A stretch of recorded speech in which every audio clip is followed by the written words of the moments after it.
దేశానికి వ్యతిరేకంగా తెలంగాణ ముఖ్యమంత్రి అయినటువంటి రేవంత్ రెడ్డి గారు ఏవైతే వ్యాఖ్యలు అసెంబ్లీలో చేసినారో, చంద్రబాబు నాయుడు గారితో చేసుకునేటువంటి చీకటి ఒప్పందం గురించి ఏవైతే వ్యాఖ్యలు అసెంబ్లీలో చేసినారో, రాయలసీమ ప్రజలకు అన్యాయం జరిగే విధంగా ఆ వ్యాఖ్యలు ఉన్నాయనే ఉద్దేశంతో వైఎస్ఆర్ కాంగ్రెస్ పార్టీ, మా నాయకులు జగన్మోహన్ రెడ్డి గారు, అదే రకంగా మా జిల్లా అధ్యక్షులు కాటసాని రాంభూపాల్ రెడ్డి గారి ఆదేశాల మేరకు ఈ నెల 5వ తేదీన తరిగోపుల దగ్గర రాయలసీమ ప్రజలకు అందరికీ రాయలసీమ లిఫ్ట్ ఇరిగేషన్ యొక్క ఇంపార్టెన్స్ని, అవసరాన్ని తెలియజేయాలనే ఉద్దేశంతో అక్కడ ఒక భారీ బహిరంగ సభను ఏర్పాటు చేయాలని చెప్పి నిర్ణయించడం జరిగింది. ఆ రోజు రాయలసీమలో ఉండే ప్రజాప్రతినిధులు, వైఎస్ఆర్ కాంగ్రెస్ పార్టీకి సంబంధించినటువంటి సీనియర్ నాయకులు అందరూ కూడా దాంట్లో పాల్గొంటున్నారు. కాబట్టి ఆ కార్యక్రమాన్ని విజయవంతం చేయాలని చెప్పి రాయలసీమ ప్రాంత ప్రజలను, అదే రకంగా నెల్లూరు జిల్లా ప్రజలను అందరినీ కూడా కోరుతున్నాం. ఎందుకంటే ఏం జరగడం లేదు. చంద్రబాబు నాయుడు గారికి ఏదన్నా ఒక స్కీమ్ గురించి అడిగినామంటే వెంటనే రెండో రోజు వైఎస్ఆర్ కాంగ్రెస్ పార్టీ నాయకులపైన కేసన్నా పెట్టాలా, లేదా వైఎస్ఆర్ కాంగ్రెస్ పార్టీ నాయకులపైన దాడులన్నా జరగాల. వెంటనే ఆ ఇష్యూని డైవర్ట్ చేసి ఆ స్కీమ్ గురించి ఎవరు అడగకుండా చేయాలనేదే ఈ గవర్నమెంట్ యొక్క ముఖ్యమైన ఉద్దేశం. కాబట్టి ఇంకా ఎక్కువ రోజులు నిలబడే పరిస్థితి లేదు. ఆల్మోస్ట్ దాదాపు ఇప్పటికి 18 నెలలు అయిపోయింది. ఇంకా కేవలం ఒక 2 సంవత్సరాలు ఉంది. ఆ తర్వాత ఫైనల్ ఎలక్షన్ ఇయర్ వచ్చేస్తుంది. కాబట్టి ఇప్పుడు వాళ్ళకున్న ముఖ్యమైన ఉద్దేశం ఏమిరా అంటే, ప్రతి జిల్లాలో కూడా వైఎస్ఆర్ కాంగ్రెస్ పార్టీకి సంబంధించిన ఒక మేజర్ ముఖ్యమైన నాయకుడిని ఇబ్బంది పెట్టాలా. మీరు ఏ జిల్లానా తీసుకోండి, ఆడ నెల్లూరుకు పోతే కాకాని గోవర్ధన్ రెడ్డి గారి పైన కేసులు పెట్టి దాదాపు ఒక 3-4 నెలలు జైల్లో ఉండేటట్లు చేసినారు. ఆ చిత్తూరు జిల్లాకు పోతే చెవిరెడ్డి భాస్కర్ రెడ్డిని లోపల పెట్టి ఆయనని ఇబ్బంది పెట్టే ప్రయత్నం చేసినారు. నల్లపరెడ్డి ప్రసన్న కుమార్ రెడ్డి గారి ఇంటిపైన దాడి చేసినారు. పల్నాడు జిల్లాకు పోతే పిన్నెల్లి రామకృష్ణారెడ్డి బ్రదర్స్ పైన చేయని నేరానికి డబల్ మర్డర్ కేసు పెట్టినారు. నిన్న అంబటి రాంబాబు గారి పైన దాడి చేసినారు. పేరు నాని గారి పైన రోజుకు 10 కేసులు పెడుతున్నారు. పులివెందులలో జెడ్పీటీసీ ఎన్నికలు జరిగితే పోలీసుల దగ్గరుండి ఓట్లు వేసిపోయినారు. ఇట్లా మీకు చెప్పుకుంటూ పోతే చిత్తూరు జిల్లా నుంచి శ్రీకాకుళం జిల్లా వరకు ప్రతిరోజు వైఎస్ఆర్ కాంగ్రెస్ పార్టీ నాయకులపైన కేసులు పెట్టడం, ఇబ్బందులు పెట్టడం, దాడులు చేయడం. చివరికి సోషల్ మీడియాలో ఎవరైనా చిన్న పిల్లలు వైఎస్ఆర్ కాంగ్రెస్ పార్టీకి మద్దతు తెలిపితే వాళ్ళపైన దాదాపు ఈ రాష్ట్రంలో 10-11 స్టేషన్లలో కేసులు నమోదు చేసి రోజుకొక జైలుకు తిప్పే పరిస్థితి.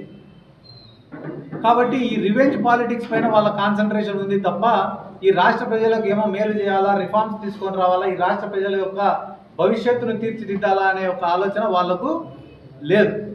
ఎందుకంటే దానికి ఒక బెస్ట్ ఉదాహరణ ఏం చెప్పాలరా అంటే, తిరుమల తిరుపతి దేవస్థానం, తిరుపతి లడ్డు.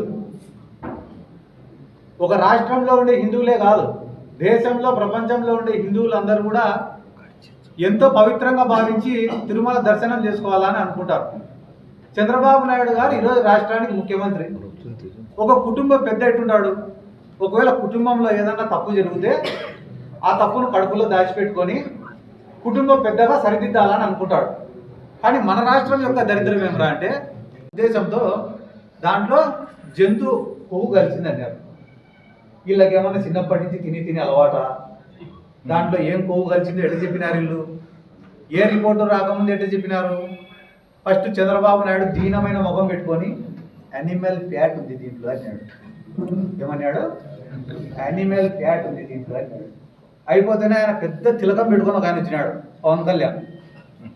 అన్అపాలజెటిక్ హిందూ అట. నాకు నోరు కూడా తిరగడంలో పదం అది. నేను అన్అపాలజెటిక్ హిందూ, సనాతని. నేను అన్అపాలజెటిక్ సనాతని. అదే పదాలు తిరగడంలో మనకి. ఆయన అంత పెద్ద మాట మాట్లాడి దీంట్లో అయోధ్యకు పంపించినారంట. తిరుమల లడ్డు, పంది కొవ్వు కలిసిన తిరుమల లడ్డుని అయోధ్యకు పంపించినారంట. ఎటువంటి ఎవిడెన్స్ లేకుండా, ఎటువంటి ఆధారం లేకుండా, చివరికి దేవుడిని కూడా వీళ్ళ రాజకీయాలకు వాడుకున్నారంటే రాబోయే రోజులలో పుట్టగతులు కూడా లేకుండా పోతారని చెప్పడంలో ఎటువంటి సందేహం కూడా లేదు. దాన్నే అంబటి రాంబాబు గారు నిన్న ప్రశ్నించినారు. మీరు కనబడిన చోటంతా చెప్పినారు, కనబడిన మనిషికంతా చెప్పినారు కదా తిరుమల లడ్డులో పంది కొవ్వు ఉందని చెప్పి. లేదని చెప్పి ఛార్జ్ షీట్లో వేసినారు. మళ్ళీ ఇప్పుడు దీనికి ఏం సమాధానం చెప్తారు అంటే పంది కొవ్వు లేదు కానీ కల్తీ ఉందట.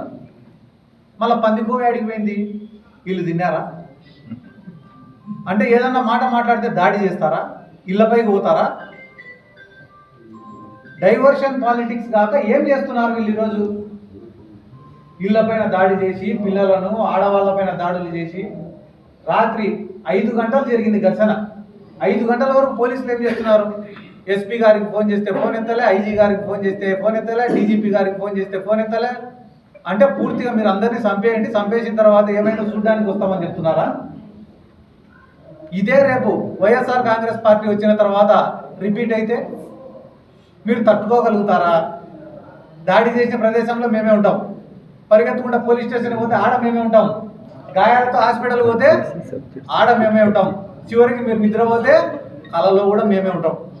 కాబట్టి చర్యకు ప్రతి చర్య ఖచ్చితంగా ఉంటుంది. ఎక్కడైనా తప్పు చేస్తేనో, క్రిమినల్స్ చేస్తేనో, క్రిమినల్ యాక్టివిటీస్ చేస్తేనో పోలీసులు చర్యలు తీసుకుంటే అదొక అర్థం.